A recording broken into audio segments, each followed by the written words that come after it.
বাসায় একদিন দাওয়াত রইলো, আপনি একদিন দাওয়াত খেয়েছেন। আপনার বাড়িতে আমি দাওয়াত খাইতে যাবো গেলে কি আমার বাপ মাই কি আমারে খাওয়ায় না? সুজা কথা কইলে ওইটাই কয় তেরা কথা। আচ্ছা তাইলে এক কাজ করেন, আপনার বাসায় একদিন আমারে দাওয়াত দেন। আপনার বাপ মাই কি আপনার বাসায় খাওয়ান দেয় না? মানুষের বাসায় দাওয়াত খাইতে চান? এটা তো কোনো ভাবেই গলতাছে না, এটা কি করি, কত কিছু কইরা চেষ্টা করতেছি তবু এটা গলতাছে না। আচ্ছা একটু ইমোশনাল ডায়লগ মাইরা দেই গলে কিনা।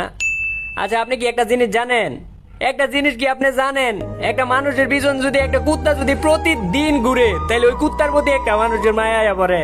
আর আপনার পিছনে তো আমি প্রতিদিন ঘুরতাছি, আমার প্রতি কি আপনার একটু মায়া দয়া মায়া জন্মায় না?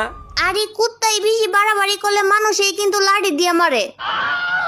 ইমোশনাল ডায়লগ মেরাও কাম হইলো না। আচ্ছা মাইয়ার না বাপের প্রতি দুর্বল। আচ্ছা ওর বাপের নামে একটু প্রশংসা করে দেই গলে কিনা।